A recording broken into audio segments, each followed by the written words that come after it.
Paz e bem, já tem um tempo que eu não comento aqui os evangelhos diários, algo que eu gosto muito de fazer, por mim, porque me faz bem, não só partilhar, mas meditar, é uma oportunidade que eu tenho de ler, refletir, trazer ao meu coração as orientações, o modo de agir de Jesus, e também porque igreja é isso, é comunidade, nós não estamos juntos fisicamente, mas quando a palavra é proclamada aqui, meditada, você também tem os seus pensamentos, as suas meditações, que pode complementar a minha. Enfim, já tem um tempo que eu não tenho postado os evangelhos, mas hoje vamos meditar a palavra de Deus de modo amoroso e transformador. O Senhor esteja convosco, Ele está no meio de nós. Proclamação do Evangelho de Jesus Cristo segundo Mateus. Glória a vós, Senhor. Naquele tempo, aproximaram-se de Jesus alguns fariseus para o porem à prova e disseram-lhe: é permitido a um homem divorciar-se da sua mulher por qualquer motivo? Ele respondeu: não lestes que o Criador, desde o princípio, fê-los homem e mulher, e disse: por isso o homem deixará o pai e a mãe e se unirá à sua mulher, e serão os dois um só? Portanto, já não são dois, mas um só. Pois bem, o que Deus uniu, não separe o homem. Eles, porém, objetaram: então, por que é que Moisés preceituou dar-lhes carta de divórcio ao repudiá-la? Respondeu Jesus: por causa da dureza do vosso coração, Moisés permitiu que repudiasseis as vossas mulheres, mas ao princípio não foi assim. Ora, eu digo-vos, se alguém se divorciar de sua mulher, exceto em caso de união ilegal, e casar com outra, comete adultério. Os discípulos disseram-lhe: se é essa a situação do homem perante a mulher, não é conveniente casar-se. Respondeu-lhes Jesus: nem todos compreendem esta linguagem, mas apenas aqueles a quem isso é dado. Há eunucos que nasceram assim do seio materno, aos que se tornaram eunucos pela interferência dos homens, e àqueles que se fizeram eunucos a si mesmos por amor ao reino do céu. Quem puder compreender, compreenda. Palavra da salvação. Glória a vós, Senhor. Esse evangelho trata de um tema bastante delicado, não dos nossos tempos, mas de toda a história da humanidade, a questão do divórcio. E eu chamo a sua atenção, se você quiser até voltar ao vídeo depois, ou pegar a Bíblia na tua casa para ler, acompanhar, até faça esse convite quando você for fazer meditação do evangelho. Apareceu no meu canal, Meditação do Evangelho, leva a Bíblia junto para depois que acabar o vídeo você dar uma retomada, marcar com um marca-texto, o versículo que te chama atenção, para você ter em mãos também o texto com a sua Bíblia, usá-la, sabe? Não deixar ela lá como um artigo de enfeite, de decoração da sua casa. E voltando para o texto, lá no começo do Evangelho diz assim: aproximaram-se de Jesus alguns fariseus, ou seja, homens que conheciam a lei, mas eram muitas vezes inescrupulosos. E eles colocam para porem Jesus à prova, perguntam: é permitido a um homem divorciar-se da sua mulher por qualquer motivo? Veja que pergunta capciosa desses homens. Eles querem colocar Jesus em jogo e manchar a sua reputação perante as pessoas que o seguem. Eles são pessoas com interesses, né? Um grande filósofo dizia, Thomas Hobbes, que tudo na vida é por interesse. Eu vejo muito que Thomas Hobbes diz aqui através da atitude dos fariseus. Eles têm o interesse de manchar a reputação do mestre, que tocava o coração das pessoas. Então, essa questão do divórcio, ela é muito antiga, ela é desde os primórdios. E o que é a mensagem central desse evangelho? Jesus, ele não está falando da pessoa separada, ele está falando da banalização de tudo isso. dessa questão que é muito dolorosa, muito difícil. Nós sabemos que quantas pessoas que já se separaram e estão nas nossas comunidades e que têm muitas feridas, muitas dores abertas ali dentro de seus corações e que não foram curadas. A separação, ela é sempre uma grande dificuldade para todos os lados. Ninguém sai ganhando, eu acredito que ninguém casa querendo se separar, mas são coisas que acabam acontecendo, né? Por determinados motivos que não nos cabe o julgamento, não nos cabe falar ou tomar conta de quem acaba passando pela realidade do divórcio. Mas o que Jesus está dizendo aqui não é que quem é divorciado não tem salvação, não é nada disso. É que nós não devemos banalizar essa realidade. Tanto que eu repeti o primeiro versículo. Os fariseus perguntam: é permitido o homem se separar da sua esposa por qualquer motivo? É óbvio que não. Nós temos que, quanto pessoas humanas e cristãos, lutar, persistir nas nossas relações. Não somente de casamento, mas de amizade, de família. Tem mãe que tem que insistir sempre dentro do coração para continuar ali ao lado do filho, que o filho às vezes rejeita, não quer estar perto, mas a mãe está lá insistindo.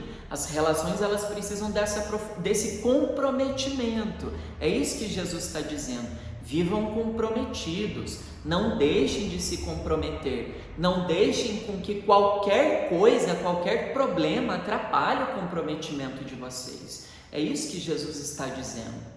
Então, a própria igreja que nós fazemos parte, ela é preocupada com essa questão, de uma maneira muito sábia. Então, tem muitos casais que ficam angustiados, ficam perguntando, ficam sem esperança alguma. Mas eu sou separado, eu nem devo ir à igreja. Deve sim, tanto que tem as pastorais de segunda união, o Papa Francisco tem textos lindos falando sobre essa realidade. Então, tudo é questão de diálogo, cada caso é um caso. Nós nunca podemos olhar um caso e achar que todos os casos são semelhantes. Porque quando se fala em separação hoje em dia, se fala justamente nisso, culpando, buscando culpados. Ah, mas ela é isso, ou ele é aquilo, ou isso. É uma sociedade de muitos julgamentos, né? De muito apontamento. Aquela pessoa é isso, aquela pessoa é aquilo outro. Não há uma análise madura, respeitosa com a dor daquela pessoa.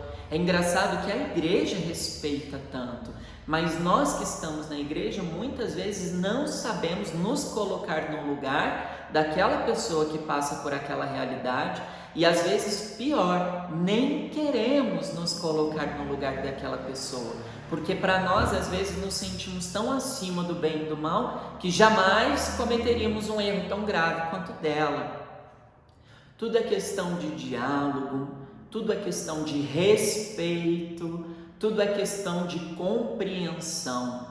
Então, deixe que essas questões do divórcio, as autoridades da igreja conversem com as pessoas que lhes são de direito, com essas pessoas que buscam essa ponte, essa aproximação. Não sejamos nós, os fiéis, aqueles que embancam os juízes uns dos outros, né? Porque quem se separa passa por um trauma muito grande. Eu tenho casos de separação na minha família, eu tenho amigos que passam pela separação e todos sofrem. É um efeito dominó, é o marido que sofre, a esposa que sofre, são os filhos que sofrem, é muita dor, é muito sofrimento. Então eu não quero ser mais um a acrescentar a dor daquelas pessoas. Já que eu não posso ajudá-los, eu também não vou contribuir para que aumente aquele sofrimento. A mim cabe o silêncio, mas sempre com respeito. Nunca aquela opinião que vai ferir, que vai machucar, que vai excluir, que vai fazer a pessoa se sentir mais culpada, mais suja, que é assim que muitos se colocam, se sentem. Eu conversei com muitas pessoas já separadas que falam: eu vivo no pecado, eu sou sujo, eu sou impuro. Então olha que compreensão triste, né? E eu não estou banalizando o divórcio de modo algum. Eu defendo a fidelidade, eu defendo a união conjugal, o matrimônio, o sacramento indissolúvel do matrimônio.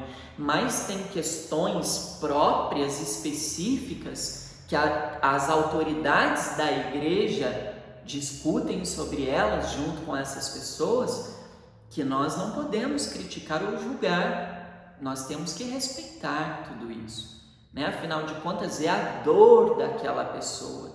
E quando a gente fala da dor de um ser humano, a gente precisa muito se colocar no lugar do outro. Sem colocar-se no lugar do outro, fica muito difícil. Então, são casos e casos. É isso que esse evangelho está dizendo.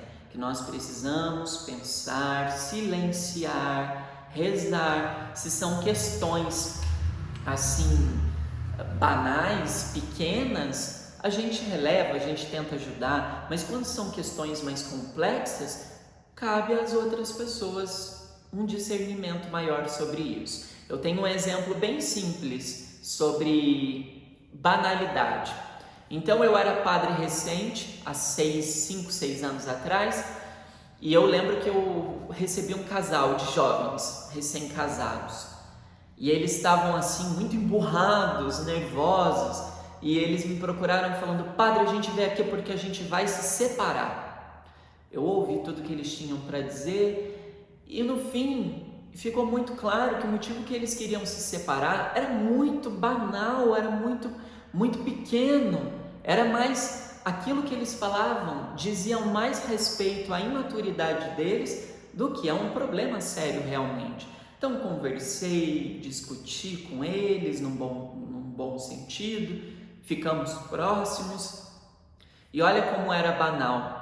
Depois de um ano, estavam com um filho, estavam renovando as alianças e estão bem até hoje.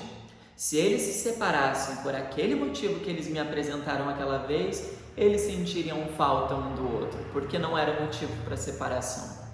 Então o que nós precisamos refletir tem questões e questões, tem casos e casos.